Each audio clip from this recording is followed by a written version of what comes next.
มื้อเช้านี้ไปได้ก็ว่าสู่ FC ฟังดูมื้อเช้านี้เมื่อเช้านี้น่ะเห็นโทรศัพท์ปงอยู่เลยมีคนเซตมากันเลยว่ามีใครเซตมาอยากไปเลยต้องลงไผผิดไผถูกนะไผผิดไผถูกข้าเจ้าอะไรผิดเนี่ย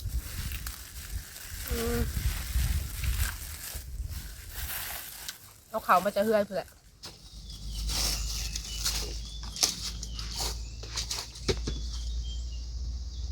โดยสบายดีเด้อพ่อแม่พี่น้องเบิ่งสุขุสุขคนเด้อมาพบพ่อกับน้องลาตรีพี่น้องพบพ่อมื้อนี้กะอยู่ทางออกเฮือนนี่แหละพี่น้องสิเตรียมโตไปเวียกเนาะกะสิมี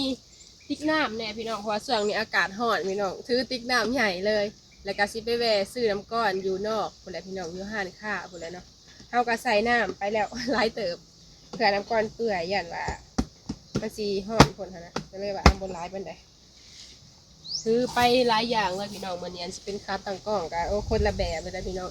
อันหนึ่งมันฮักเลยให้เก่งเพิ่นหั่นแล้วเพิ่นเลยมาใส่ตัวนี้มันใส่ได้อยู่เนาะ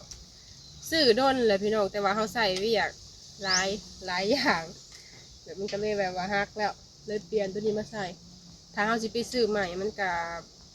อยู่ลาวเฮานี่ก็ประมาณ600พุ่นแหละพี่น้อง600บาทเนาะก็เลยว่าใส่ได้อยู่ใส่เอาแล้วก็มีข้าวพร้อมพี่น้องถือข้าวไปกินมื้อนี้อันเพราะว่าอยู่เฮือนน่ะบ่ได้เฮ็ดกินพี่น้องไอ้ฝ้าวไปแล้วก็ยังบ่ฮู้แน่ว่าสิเฮ็ดหยังก็เลยว่าจกเอาข้าวใส่ถุงยางแล้วก็ไปกินบวกพี่น้องหลายอย่างนะจอกินน้ำ ใส่ถุงยางก็มีขี้ฝุ่นเนาะออกไปนอกแล้วก็เอากระทือไปพี่น้องเลยเนาะเดี๋ยวสิไปซื้อน้ำก้อนอยู่ห้านค้าพุ่นแหละแล้วก็สิไปเบิ่งแนวกินแหน่ว่าสิมีหยังกินแหน่โอ้โหว่าสิกินหยังพี่น้องเลยเนาะข้าวไปเวียกนี่เลยว่าช่วงนี้นะอากาศร้อนแล้วก็แดดเขาก็เลยซื้อน้ำไปกินมันจะสบายจากบริเที่ยวไปซื้อมีผ้ามีเสียมพร้อมนะพี่น้องเสียมก็มีเสียมแบบทั้งผ้าทั้งเสียมแบบหลายอย่างเลยนะโอ้ ไปบันนี้พี่น้องเดี๋ยวสิไปหานค่ะพี่น้องไปแวะหานค่ะทางออกเตาถ่านลาตีเพิ่นเข้าไปซื้อน้ำก้อน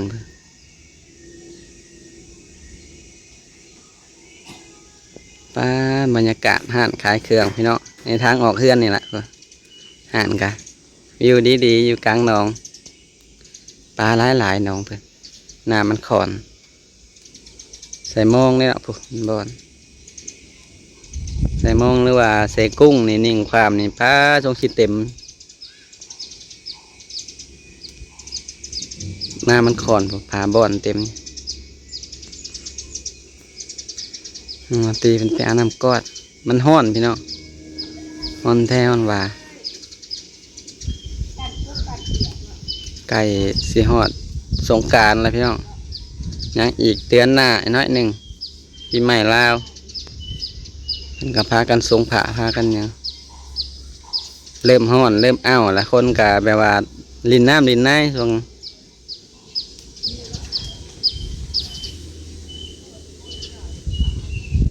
น้องมันก็กว้างแต่มีตูบกลางหนอง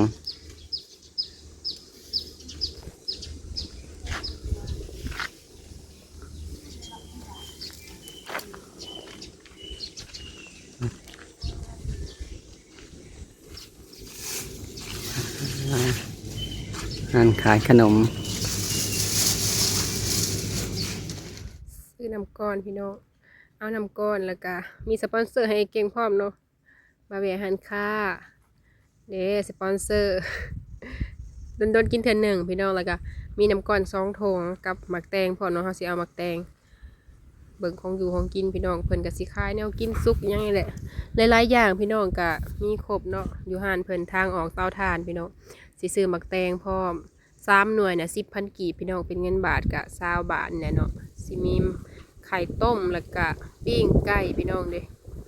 มีปิ้งไก่หลายๆอย่างเนาะอั่วหวานก็มีพร้อมปิ้งหมู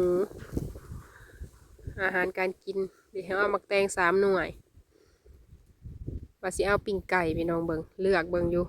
มีหลายอย่างเลยเพิ่นก็สิปิ้งไว้ถ้าลูกค้ายามเที่ยงเนาะเพราะว่าเพิ่นเลิกเฮียนนี่ยังมาเพิ่นก็สิมาแวะกินอันนี้สิเป็นปลาทูทอดเฮาสิเอาปิ้งไก่ให้แล้วเนาะ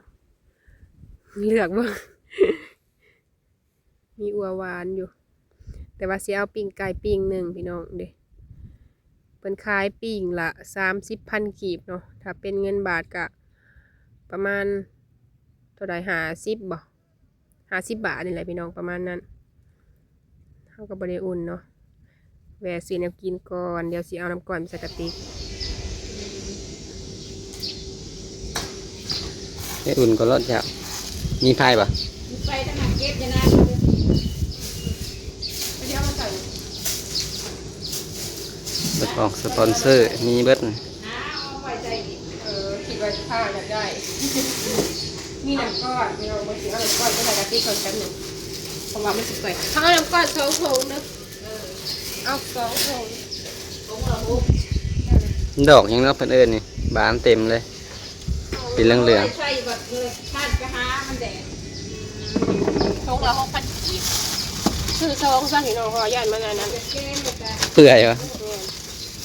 แต่ว่ายังไม่ทันได้จ่ายเงินเพราะว่าสิโอนเงินนั่นแล้วบ่อยู่บ่มีเงินจ่ายเลย มีแต่ปลายมัน มีแต่ปลายเงินแต่เรามาจังโอนให้นะกันซื้อน้ำก้อนแล้วก็ซื้อสปอนเซอร์เจ้าอันหนึ่งไปใส่เลยญี่ปุ่นเนาะเพราะว่ามันทอดเนาะกินได้อยู่แต่ก็เคยกินอยู่เนาะ เคย กินได้มันกับบริษัทกินได้กิน สปอนเซอร์น่ะได้ กินได้เบอร์ เอ็มร้อยนั่นคิดหลายบ่อยากได้ เอ็มร้อยมันบ่อยากอะไร มันแห้ง เจ้าพี่น้องเต็มกะทิกันแล้วมาพอดีซื้อปิ้งไก่แล้วก็ไอ้เจมเพิ่นอยากกินหมักแตงก็เลยซื้อให้เพิ่นจักหน่อยซองบอก 3 หน่วยราคา3 หน่วย 10,000 คือแนวกินแล้วแหละพี่น้องบ้านนี้มีแต่ว่าสิพากันไปเตาถ่านพุ่นแหละบ้านนี้เนาะก็ได้ปิ้งไก่พี่น้องแล้วก็น้ำก้อนเนาะอากาศร้อนแห้งพี่น้องเอ้ยตอนแรงพุ่นแหละสิมาจ่ายเงินให้เพิ่น โดยไปเตาถ่านเลยเนาะไปพี่น้องบ้านนี้สรุปปุ๊บปัวพี่น้องเอ้ยมีครบสุดเลยจักเสียมจักผ้าทางนี้ก็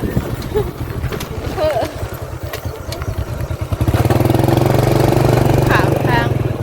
ก่อนแดดพี่น้องไม่ได้ใส่หมวกยันหมวกเหียทางไปเตาถ่าน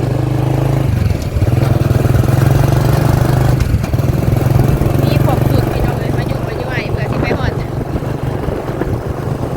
สิไปกินข้าวอยู่คุณแหละพี่น้องเอากระเพราไปในอากาศกันแดดมันนี่กันแดดไปแดด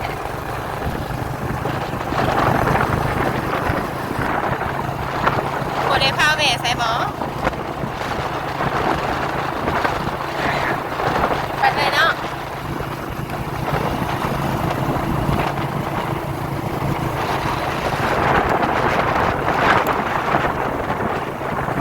มาหอดเลย มา กินข้าวน้ำกันเด้อพี่น้องนี่หมักแตงพอ สบายดีเด้อพี่น้องเด้อ หมักแตงหมักแตงหยัง แตงจริงๆบ่แตงบ่ฮู้ซื่อว่า ขายผูกหมักแตงก่อนเนาะเบิ่งๆปลาพี่น้อง ปลาบ้ากินข้าว อยากกิน มักอะไรกินมักแตง เนาะมันเย็นมันแซ่บอ่ะ แต่เวลาเป็นไข่เป็นหยังแห้งกินเพราะว่ามันแบบมีน้ำกินแทนข้าว อืม เคยซื้อมาโลหนึง เบิ่ง ไข่ เบิ่งแบบ กินบ่ได้กินข้าวกินแต่มักแตง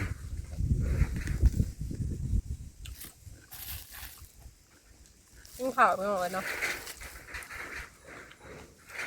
แถวนี้สิเป็นห่มแบบบนทางเนาะมันอยู่ทำทีละทาง อืม แต่ว่ามาสุดก่อนนั้นถ้ามันมีใบมันหล่นเบิดมาบัดนี้มันมีห่มแหละ ผมมาพี่น้องเอ้ยมันลมวันนี้เนาะอากาศเป็นใจเลยเหมือน ของห้างสุดแล้วเท่านี้บ่อืมเอาเขามาจะเฮือนเพื่อได้ปิ้งไก่พี่น้องเนี่ยปิ้งไก่พันธุ์โมเป็นปิ้งไก่ลาด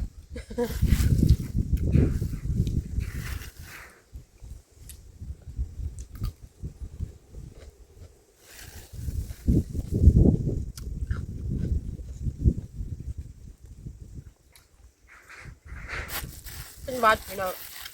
ตาหมอกเป็นวัดเนาะ กินหวานเนี่ย เป็นวัดเกี่ยวกับแบบเกี่ยวแก่กับอากาศมันนั่นแหละมันร้อนแซ่บเลยหวานหวาน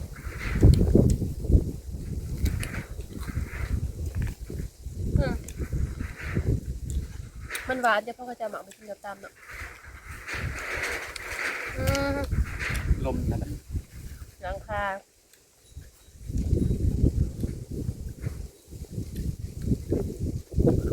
ลมแห้งเลย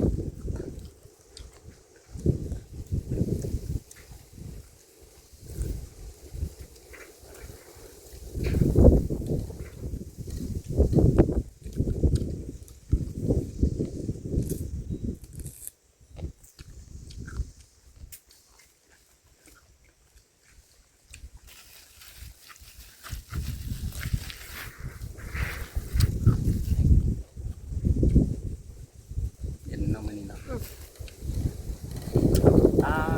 พี่น้องทั้งเย็นทั้งลม มือได้เย็นๆเพราะว่าเอาน้ำก้อนมาขึ้นกระติก มือห้อนแต่พอแล้วมา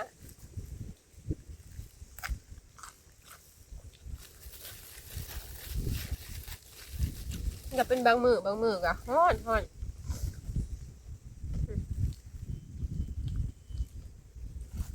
เป็นขายแนวกินซุปพี่น้องกับพ่อได้กินอยู่ถ้าเขาผ่าเขาก็เอามาซื้ออยู่นอกเนาะ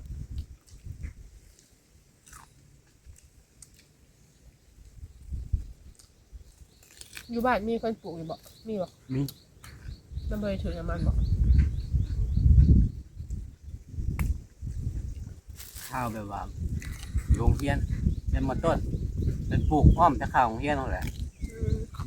ป้าก็ไปซื้อเอาเลยโรงเรียนซื้อมากินมันร้อนได้อากาศร้อนยามนี่แหละ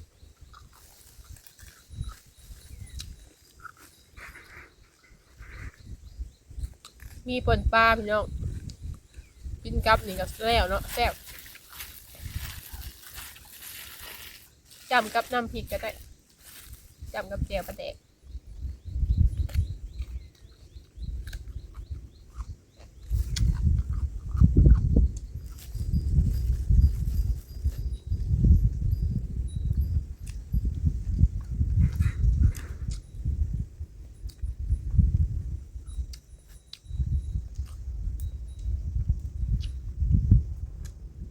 มาบันนี้แนมข้างหลังกับเขียวเป็นเนาะ แม่นไม่ๆอะงาม เปลี่ยนสี ข้างหลัง มาคือก่อนน่ะแดงซื่อ มันแห้งไปประมาณนี้นะฝนตกอีกเทื่อหนึ่งสองเทื่อกะงามเลยเนาะเขียวงามเลย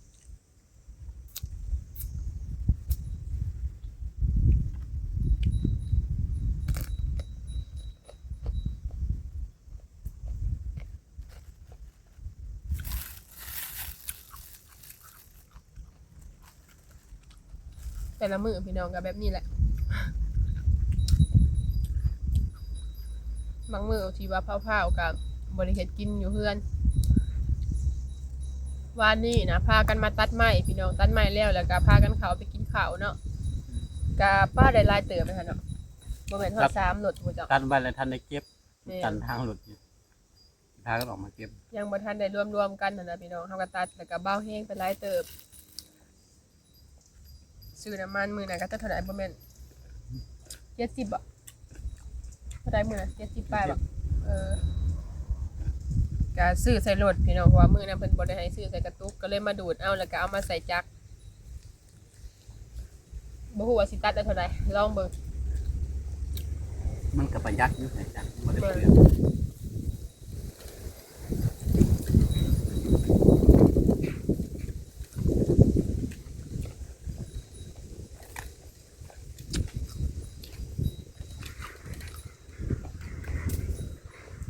นิดหนึงก็ตัดได้หลายแล้ว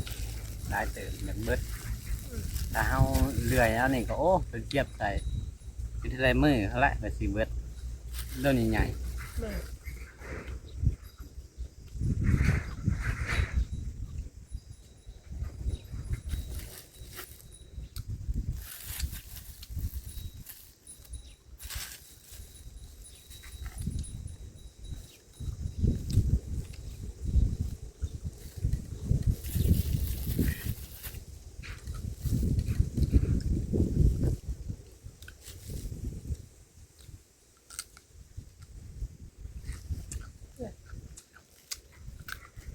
เราขายนั่นมา5,000เราซื้อมาขายต่อเลยบัดเราขาย รวมแล้วก็เลยขายให้ตามมา10,000 มึงไม่จะปลูก รุดไป ชื่อ กูเองว่า จักเอาหัว เขาก็ได้ไปพี่หมักหนึ่งทำไมอันเนี้ยหมัก5,000เลยแต่ว่า3หมัก10,000 มาแทนอิ่มแล้วพี่น้องตั้งกะซีเนาะคือใช้เนาะขยันแท้ ตามเพื่อนมันเก่าเลย ยายมันปิวอิ่มพี่น้องข่าวก็มาแต่เพื่อนเด้เหี่ยมันอุ่นข้าวเย็นพี่น้องเอ้ยเอามากินหมักแตงกับ3 หน่วยเบิร์ดเลยแซ่บกินกับเจียวไปเลยทั้งแซ่บเนาะจับ